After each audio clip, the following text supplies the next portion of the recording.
Excellent. Well, okay. Welcome everyone to the Set Free Speech podcast, where we explore the intersection of recovery and faith through inspiring stories and insightful conversations. I'm your host, Eli Rivera, and I'm visited here by our guest, Stephanie Jeffcoat. And I'm thrilled to have you join us on this journey towards healing and spiritual growth. In today's episode, we have some incredible stories to share and thought-provoking discussions that I believe will truly resonate with our listeners. So let's dive in. Stephanie, how are you? I'm doing great, Eli. Thank you so much for having me. Absolutely. We're excited to have you. And, I know we were talking a little bit before we jumped on this podcast, but I have a ton of questions. First and foremost, when did you come into contact with the Magic House? Who introduced you? How is it that we're sitting here today? I was introduced to Magic House by my friend Ashley in sometime around June, I believe. And the first time that I came here, I was just like, what is this? Like, I had never attended any type of recovery that was anything like what I was seeing here at Magic House. So I immediately was drawn in. Awesome. And you've met Pastor Chief. In fact, I heard through the grapevine about your incredible story, right? And we're going to get into that because I think that's going to help a lot of users, recovering addicts, people that are not addicts, everyone. Their story is very impactful, right? But first I want to ask you something, because let's talk about what you're doing right now. Okay, what is it that you're currently working on right now in life? There's so much that God has me working on right now. Currently, I'm a student at Cal State Fullerton, working on my bachelor's degree for political science. Mm-hmm. But I'm also, as we speak, studying for the LSAT, which I will be taking next week. Wow. The plan is to become a dependency attorney. I want to represent parents who have had their kids taken by the foster care system. Wow. I have lived experience with that myself. My daughter was adopted, and so that's what kind of lit that fire in me to pursue this path again. Wow. And I swear to you that this is not by coincidence. I told you that you were working on I told you that my sister was also working on LSAT. I didn't know you were going for that. That's exactly what she's going for too. But she's got a lot of work to do, right? Like you said, it took you about a whole summer to study for it. She's barely at the beginning stages, but that's very awesome to be talking to you today. So I want to ask you something. How long have you been sober for? I've been sober for a little over 4.5 years. 4.5 years. Okay. What was that? 55 months. 55 months this weekend. Okay. And one thing that I noticed that you were saying that I actually share with you is we feel like we're catching up, we have a lot to put on our plate, we need to get this done, right? Because we either wasted a lot of time or we just didn't get started in the past, right? I share that with you because I'm trying to I want to get there. I want to get there yesterday, right? But I do want to know, how do you maintain the fire and passion for recovery while you're also dealing with life on life's terms? How do you maintain, what are your strategies to do that? And what would you tell someone how would they best handle adding things to their plate but still maintaining fire for recovery? So one of my strategies is prayer, of course. I don't do anything that is just outside of the will of God. I fast and pray a lot just to make sure that I'm still on the right track. Mm-hmm. So before I even make a move, I'm like, Lord, is this still what I'm supposed to be doing? Okay. Show me a sign, give me some sort of confirmation that I'm still moving in the direction that you want me to be moving. And that's what really helps me, because he has revealed to me so much of different things that I should be doing. I think sometimes when God reveals things to us, we want to just jump ahead and we're like, oh, well, God showed me this, so I'm just going to go and run and do this. But sometimes it may not be the time. Just because he has showed you something doesn't mean that he wants you to do it in that moment. So just really being sure that I'm always in alignment with him and that I'm moving in accordance to the time frame that I'm supposed to be in. Wow. So if I'm hearing this right, making sure that you're maintaining God in your life as the pillar for your life ensures that you're making the right decisions, yes. Right? Because it may feel very overwhelming, right? I totally struggle with that. I'm like, is this the right thing? If I do it, is it gonna, work out, right? But what I'm hearing from you is we should just make sure God's at the forefront of what we're doing, and it's going to work out regardless. He will continue to direct our steps. Man, I love that. I love that. Seriously, the way you said it, it made sense to me. So, okay, let's go ahead and dive in a little bit into your story. I want the people to listen and hear about what you've gone through to actually get to where you're at, because it's an incredible journey. Yeah, so this was not always the path that I was on. For me, my path started early at 13. I already started going down the wrong path. I grew up in a household with a mom who suffered from addiction as well. And our house was like the party house. There were constantly people in and out, drinking, using drugs, fighting, just everything. So I didn't want to be there, which led me to the streets with my friends. And that just was even more trouble. I started drinking at 13. And by 15, I was a full-blown alcoholic. I used to go to school with my water bottle filled with alcohol. And as the teachers were instructing the class, I was sitting there getting drunk. But ironically, I was always a good student. So even though I may have been drunk, I got good grades. I, passed my quizzes. When I did go to school, I did well. But that just led me down this really dark path. At the age of 17, I became a teen mom.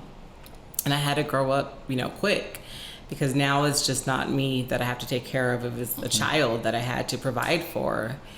And one of the things that I never wanted was for my kids to be in daycare. I had heard horror stories about, people, children and daycare providers that they didn't know, and strangers. And so I kind of made an agreement with my mom to where, like, hey, you stay home and watch him, and I'll work and pay the bills. So that just added even more responsibility on me. Wow. And that sounds like it's a very, very a lot of responsibilities, right? To get started.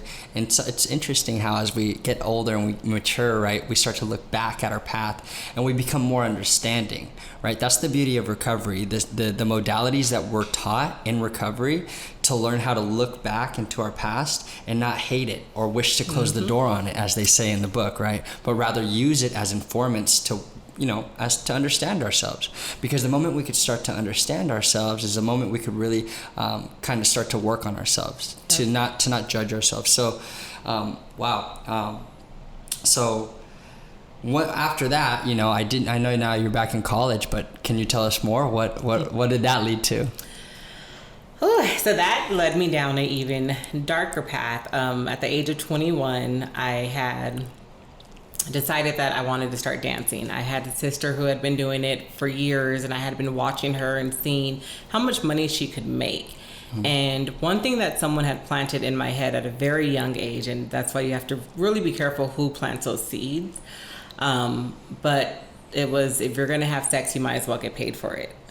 And so no one told me like, oh, wait till you get married, or wait until, you're in a committed relationship before doing those things. And so that led me down. I started dancing, started escorting. When I saw the money that could be made, the Bible tells us, for the love of money is the root of all evil. And when I say I got addicted, not just to the money, but just the lifestyle, being in the clubs, being able to drink. And it was just like a party time for me. Yeah. Okay. Yeah, no. And so I guess now that we know a little bit more about your story, what would you tell someone that, was around the same age as you, that may be listening to this podcast, as to maybe what you've learned? How can we maybe take steps to refrain them from going into that path? One of the things that I've learned is you have to have self-love.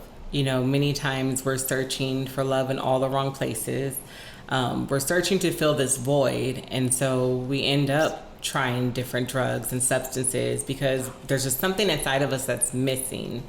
And oftentimes, all the time, we eventually find out that what is missing is Christ, having that relationship with Christ and having that relationship with yourself, loving yourself.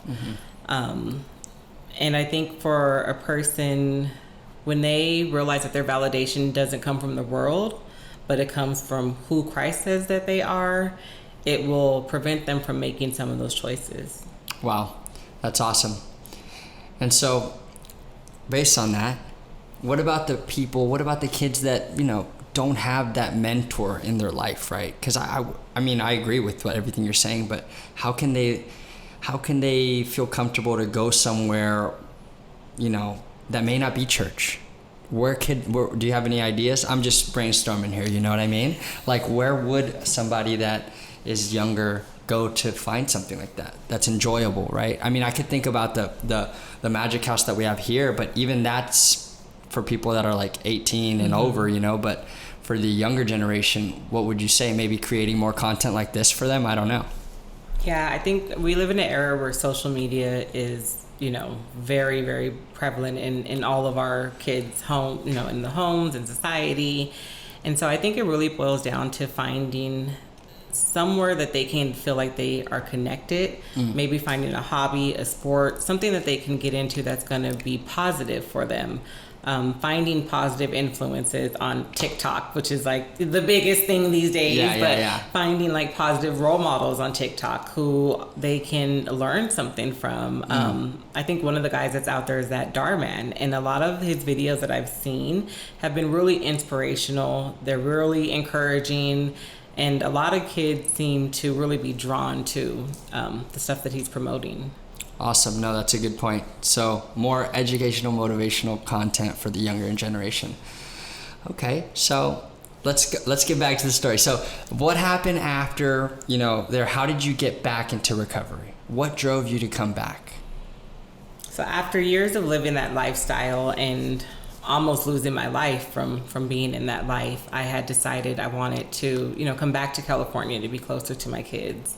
When I came back to California, though, I was still in my addiction, and my family was just like, you can't come stay here. Yeah. You're still using, you can't stay here. And that's when I became homeless. And so when I became homeless, it just, made it even harder to get sober. I spent about 4 years living on the streets, cycling in and out of incarceration, before I finally was offered help. One day the Anaheim Police Department came to the spot that I was sleeping at and had asked if I wanted to get help, if I wanted to go to a homeless shelter. And that was the first time that I was in the back of the police car and not being taken to jail. Wow. They took me to the shelter for help. Wow. That's incredible. And then your journey started, right? Your journey in recovery. And how was those first, when was, I know I asked you this, but, how do you maintain that fire and passion in recovery? When was it that it clicked for you and it made sense? Like, hey, I could live a life that is fun and healthy that doesn't include the things that I used to do.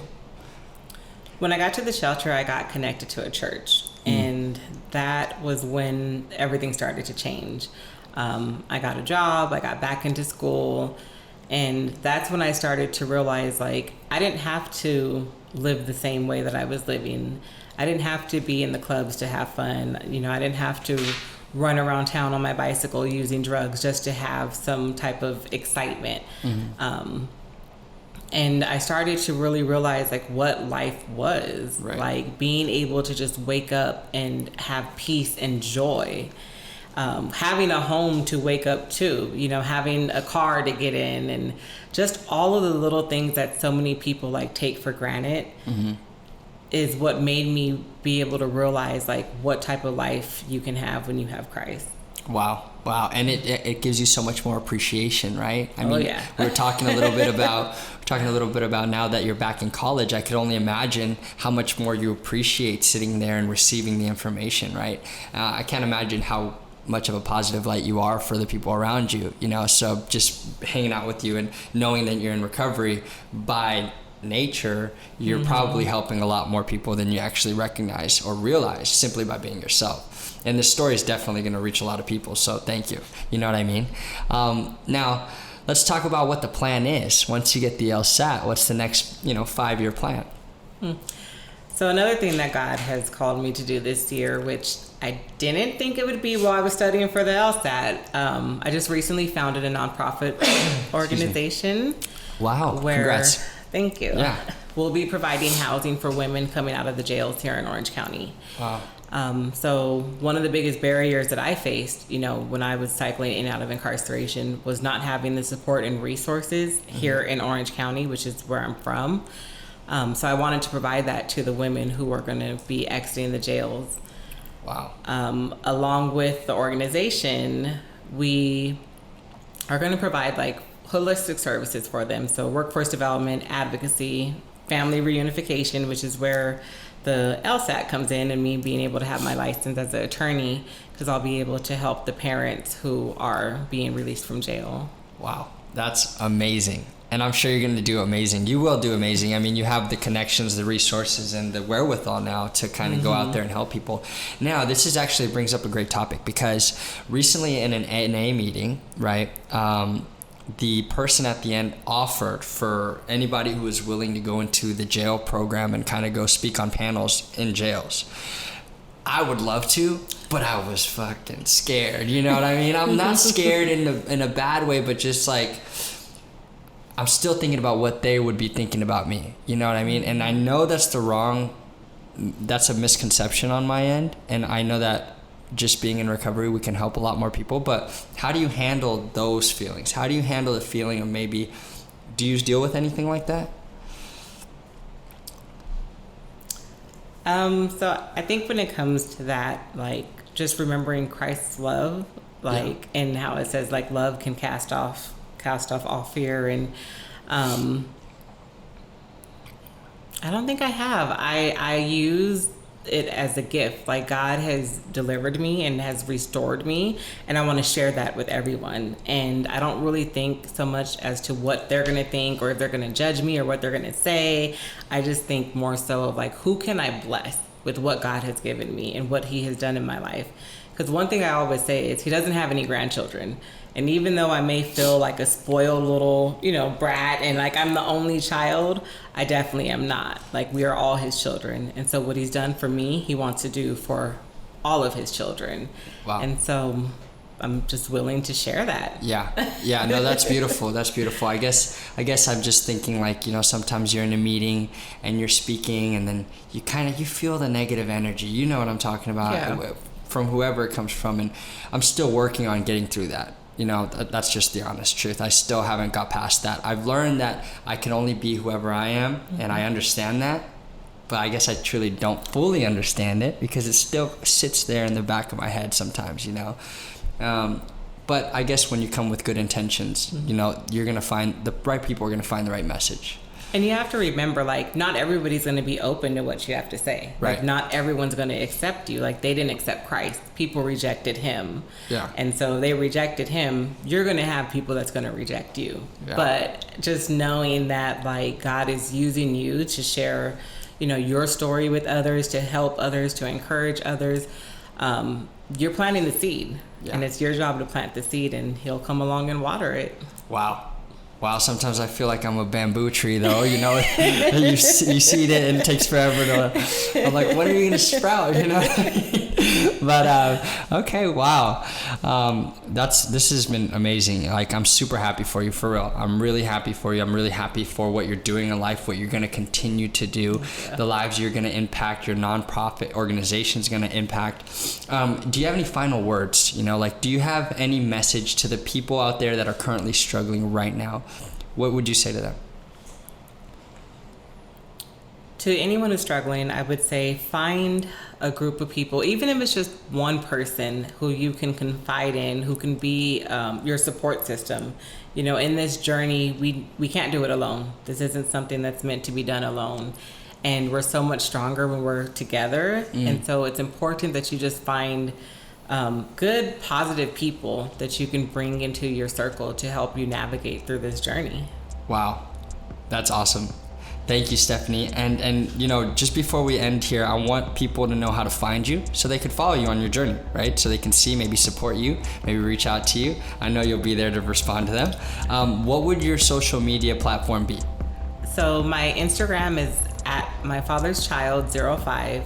My Facebook is Stephanie Jeffcoat. And if you just type my name in on Google, you'll find every other way to get in touch with me. And if you're on the Cal State Fullerton, campus, you might see her around. Definitely. Working hard and studying hard. Wow, it's been an honor to come speak with you today. I appreciate you. I appreciate what you're doing. Thank you. We'd love to have you back on in the future to hear more about where you're at in your journey. And thank you.